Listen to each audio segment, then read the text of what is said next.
Alright, let's be honest. You probably know MrBeast as the guy who gives away tons of money to people and gives away all these cars, boats, jets, and islands to a bunch of different people. Gives away a ton of rewards and, just helps out. If you saw this guy's channel for the first time, you probably think, oh, this is a really great guy. Wow, subscribe so I can win money? Oh, I'll totally subscribe to him. But little did we know, lying behind this white toothy smile over here lies a master manipulator. A man who figured out how to manipulate children into giving him even more money by running illegal lotteries, faking videos, and probably one of the worst of all, making a game show in which the contestants nearly died in some cases. We're gonna be getting into a lot of stuff on today's video. I know I haven't posted in a while, but I was dealing with personal stuff, but I feel like this is something I have to make a video on, considering that this is something that a lot of people are beginning to talk about now. Before we begin, I just want to say thanks to Dogpack404 for making this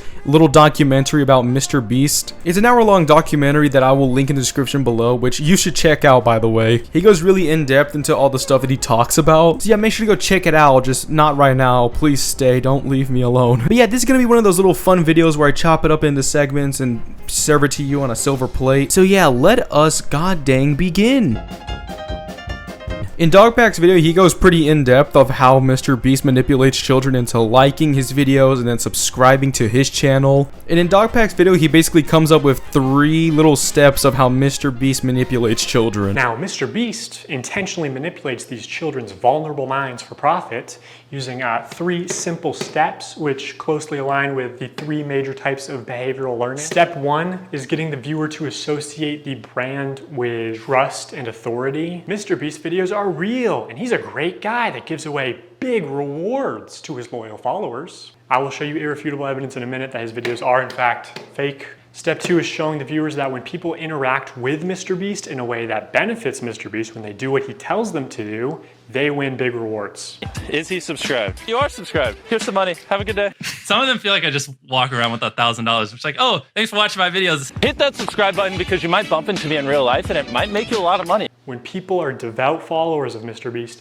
they get rewarded. And step 3 is finally calling on the viewer to act in some way that benefits the brand, promising big rewards in return. Now it's your turn to do what MrBeast tells you and you will win big rewards. But you actually won't unless you're famous or friends or family of a MrBeast employee. So young impressionable viewers are made to believe that MrBeast is a trusted authority who can give them big rewards. These young viewers are explicitly shown that dedicated followers or random subscribers like themselves are winning big rewards when they do what MrBeast tells them. These young viewers are explicitly told repeatedly that if they subscribe, if they buy products or act in some way that benefits the brand, they will win big rewards. Trust MrBeast, watch him help others, contribute to his cause, and one day he'll help you too.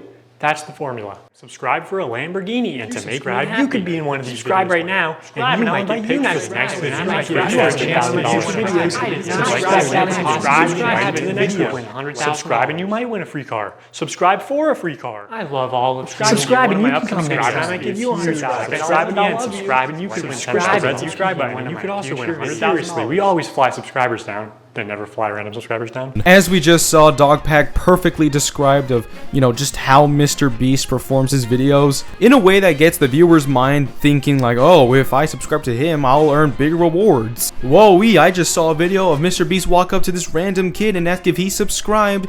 He said he was subscribed, and so he earned a lot of money off of that. Which, let's be real, a lot of these videos about, oh, if you're subscribed to me, I'll get you something, are probably never real. Most of the time, the kid is probably just like a paid actor or something, just acting out this scenario in order to give viewers a false sense of hope when it comes to subscribing to MrBeast. Honestly, so scummy in my opinion. And he basically recycles this formula every single time when he makes a video. In some videos, he'd be like, oh, this person subscribed to me, so I'm gonna go ahead and give them tons of money or maybe invite them on a video, when in reality they were probably in close relationship or in some relation to MrBeast, whether it be like a family member of somebody who works at MrBeast, or something like how Dogpack Dogpack shown in his video, it honestly, in my eyes, makes MrBeast look like a huge scumbag for doing this shit. And all these manipulation tactics to get people into competing in his illegal lotteries, which we'll talk about later. It's just super slimy for MrBeast to do something like this. And here's the thing, somebody who works for MrBeast posted on Twitter basically wanting to debunk a whole bunch of stuff that Dogpack said in his video, with one of those things being you won't get in a video unless you're family or friends with somebody that works at MrBeast. In Chucky's little statement, he states that this is a wild statement that can easily be proven wrong. There's probably hundreds or thousands of people who have no affiliation to friends or family of Beast employees. Think the 456 people in Squid Game, or ages 1 to 100, etc. Jimmy doesn't know more than like a dozen people, lol. It's not like Chucky over here shows us any proof of a lot of these statements, so at this point it's kind of like a he said, she said kind of thing. But yeah, let's move on to the next point, which is... in Dogpack's videos, he basically says how MrBeast lies and uses CGI to fake a lot of his videos. Fakes his videos in ways that are worse than you realize. I say that because he's been exposed for faking videos before, and the common response is, why does it matter if the videos are fake? They're just meant to be entertainment. A large part of MrBeast's brand is the fact that he doesn't fake videos. I remember when I first started seeing your videos, I was like, this shit's gotta be fake. Oh yeah, Like, it's a huge problem for us now. I actually have to dial back my content sometimes just so people think it's real. But also, if what we had to film was scripted, you know, because what we do is non-scripted, so you have to plan for a bunch of variables that you can't control, blah, blah. If what we did was scripted, holy shit, this stuff would be easy to pump out. Have you ever faked a video? No. But this train track is CGI, these bus wheels are CGI, this explosion is fake, this shredder is CGI, this car is digitally lifted, this pit is fake, this guy is fake, this raccoon is a paid actor, this island cost more than $1, this city is not abandoned, these buildings are CGI, but it's not your only way out. You can literally get an Uber to the airport for $20. That's not a lurker. It's just a guy. This whole room is fake. This contestant is an actor and a secret employee at MrBeast. They had him dive through this fake door twice. This line is scripted. This action is scripted. In fact, pretty much all the videos with Mac are scripted. In this time lapse on the 4th day of 7 days stranded at sea, you can clearly see there's no one in the shelter. These are their empty beds. But after a hard cut, magically 5 people are awake, and 2 of the boys have bright yellow raincoats that they didn't have when it rained on day 2. And after standing the whole night completely soaked, You didn't spend the night soaked, Jimmy. You slept on the production yacht. It's ironic because this is one of the videos where they claim that they don't fake things. But no, we have to be the real channel that doesn't fake things. In this video, this wink was added in post. In fact, 58 was actually on the far opposite side of the room from 42, and he just didn't hear him. This whole revenge storyline was added in post. Multiple shots show how timers are edited in post. Timers are edited in post. Timers are edited in post. They also manipulated contestants' audio in post. We got 15 minutes. Now Dogpack basically just explains about how a bunch of stuff in MrBeast videos are likely CGI or scripted, you know, some manipulation events here and there. We saw that clip with MrBeast on that podcast saying, oh, my videos aren't fake or anything like that, and then go on to use CGI and other stuff like that, which is honestly super scummy again, because how can you go on to say that you don't fake videos when you in fact did, using CGI and all this other stuff? We even had Chris Respect over here saying that, oh, we have to be the real channel that does all these things that are real, when Dogpack goes on to say that it's not. And a little micro section here, another thing that Dogpack likes to talk about a lot is Mac, basically saying that 2 months before he was hired at MrBeast, he appeared in a video. Dogpack went on to explain how he was kind of like a secret worker at MrBeast. And a lot of this can be seen whenever Dogpack posts a clip in which Tyler Blanchard confronts Mac. And in this little thing, Mac seems a little shaken up or something. Probably because he doesn't want to spill the beans about being a secret worker at MrBeast. Twice. This line is scripted. This action is scripted. In fact, pretty much all the videos with Mac are scripted.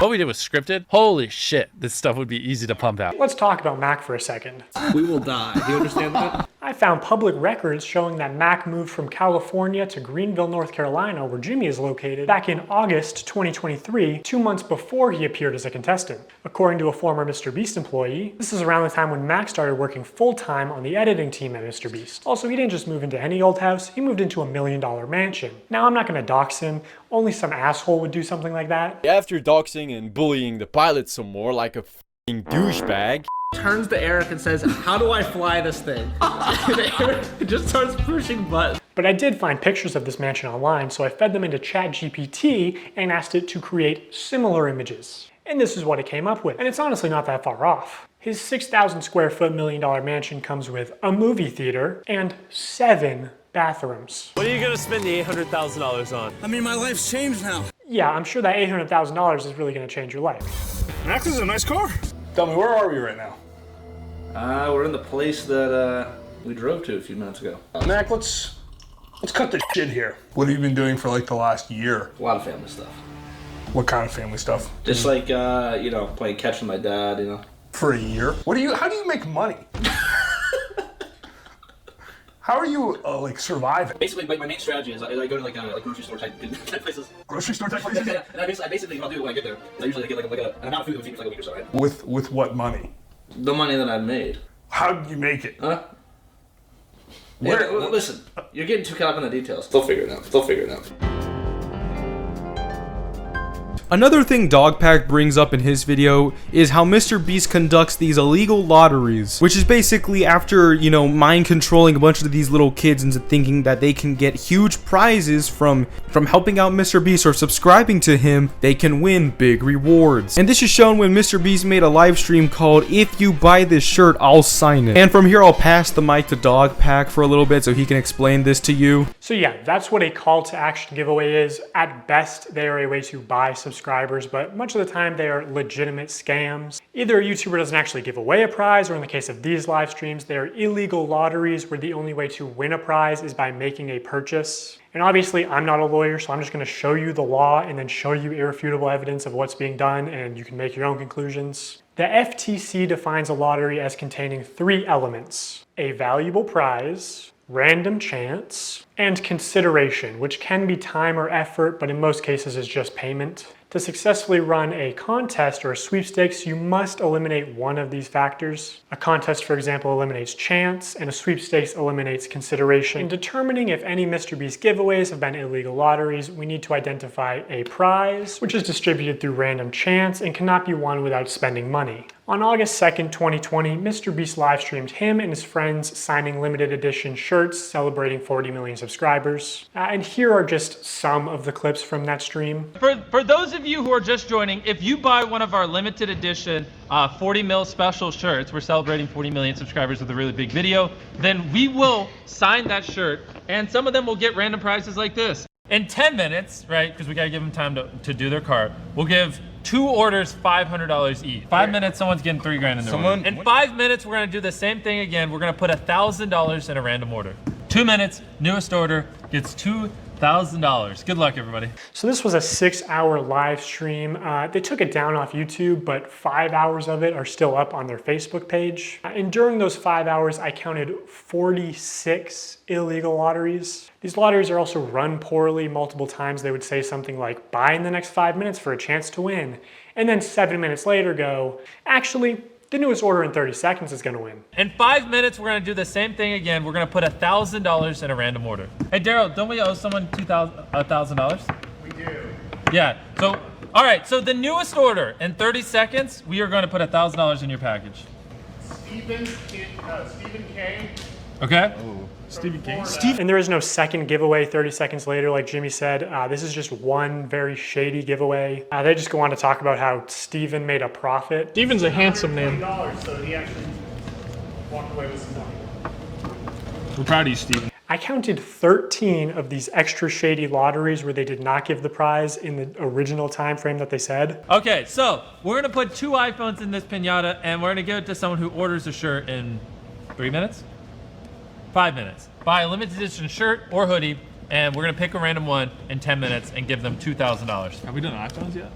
Yeah, oh, we did one. iPhones. Oh wait, hey yeah. Daryl, first actually, before we do that, we never picked the piñata. So these clearly fit the definition of an illegal lottery. These clips are also not out of context. No one ever said no purchase necessary. There's nothing in the description or on the website. At one point, MrBeast is informed that they ran out of PlayStations, and he says, are we trying to not sell merch? Our city is sold out of PlayStations. We don't have any.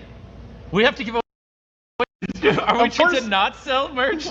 So he clearly knows that they're making more money by running these illegal lotteries. Another shady thing he did was constantly suggest that they're doing too many giveaways. Another really scummy thing that MrBeast did in order to, you know, get a bunch of money. That's what it's all about at the end of the day. Earning a fuck ton of money. And honestly, I'm surprised how he would make a literally illegal lottery in order to get money. Just super scummy. I don't know why he does this. Here's the thing, running an illegal lottery can get you up to 1 year in jail and a maximum $4,000 fine. Obviously, a $4,000 fine is not that big of a deal for somebody like MrBeast. God damn it, he broke the law when he did that. He technically did break the law. So yeah, I don't know how the heck this guy isn't behind bars because of this, but I mean, hey, maybe it's something else that I just don't know about. Maybe I misunderstood something, who knows? The only thing I know is that this is just a real scummy thing to do when it comes to, you know, trying to get money on the internet. There are better ways to do that. You don't need to run an illegal lottery in order to get money on the internet. MrBeast literally has one of, if not the largest following on the internet. He could have done anything else and instead decide to run an illegal lottery, which is just downright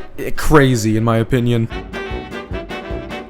The last thing I want to talk about from Dogpack's videos is basically whenever he says that MrBeast rigs his challenges. I'll let you go ahead and watch that clip right here. I mean, it's not like he's ever rigged the results of a challenge. That would be impossible because he films with hundreds of random subscribers, right? Wrong. Let's look at this video. Not only were the results of this video completely scripted, but the contestants are not random subscribers. So many people had jobs. Oh, that contestant had to get out for her job? I guess you forgot she's your hiring manager. I actually recognize a lot of people in this video, including Jimmy's own girlfriend. So yeah, the random subscribers you see in challenges are actually never random. They're almost always local to MrBeast and oftentimes friends and family of MrBeast employees or just the employees themselves. And when they do pull someone from outside of North Carolina, it's usually somebody who's in the industry, who's camera trained, who has built a following.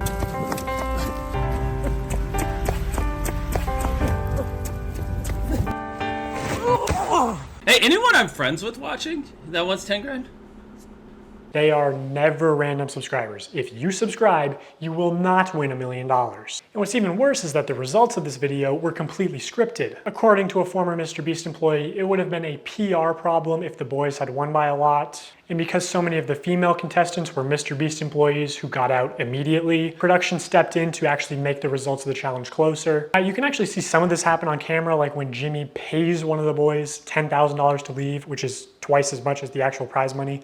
But doesn't make the same offer to the girls. The boys were blowing you out of the water. I paid the one guy who knew how to solve them to leave. Now if you don't win, that was all for nothing. At another point, he gives the girls a camera drone so they would have been able to see how many boys were left. It doesn't work out, but seeing how much they're willing to help them on camera, I'm willing to believe that they did, in fact, help them off camera. You know, apparently at the end, they were only monitoring the boys to see if they stepped on the red line and not the girls, so that the girls would win the challenge. And to be clear, obviously the girls had an unfair start with having so many MrBeast employees get out immediately. You know, I think they all did deserve $5,000 for that, but also the boys should deserve a fair chance at winning, I think. And in this video, spoiler alert, the contestant wins the money, so rigging the challenge could be seen as a good thing, but there are many examples of contestants losing. And in traditional media, this kind of rigging is actually completely illegal. We always have the same person tie all the knots so that we know they've tied them at the exact same tension.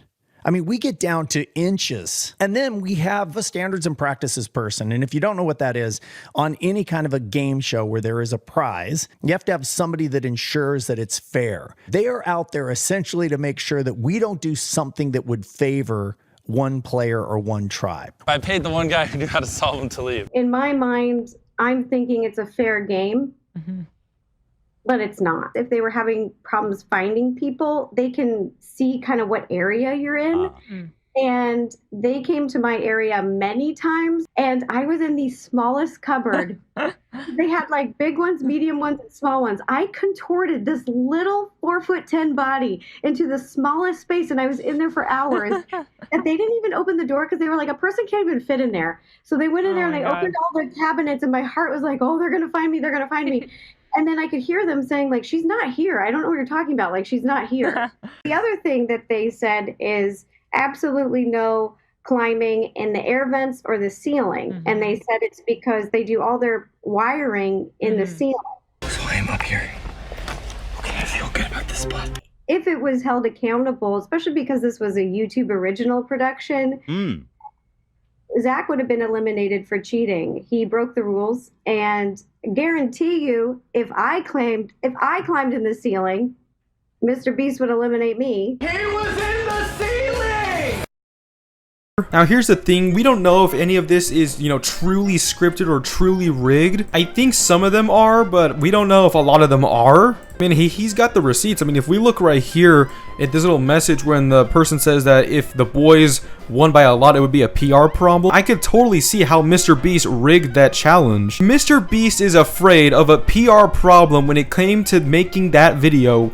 Why would he make it in the first place? If you're worried that your video that you're gonna make is gonna be extremely bad when it comes to the outcome, why even make it? Why even post it? The compromise isn't just to, you know, treat the other team unfairly, alright? All of this is correct and all this information is right, then MrBeast should have been in prison again because of what the Survivor guy said. You can't just favor somebody else like that because that is illegal. Anyways guys, I'm getting a little tired right now, so I'm gonna go ahead and end the video right here. But if you guys did enjoy this video, please make sure to like, subscribe, and comment down below. I want to hear your guys' opinion about this. I'm gonna be making a part 2 to this video, or at least a continuation in which I talk about abuse of the contestants on the MrBeast game show. So yeah, stay tuned for that one, and if you're new to the channel, please make sure to subscribe, alright? We're 400 away from 1,000, alright? Anyways guys, I hope to see you guys next time, and yeah, adios. Okay, hello, post some good, you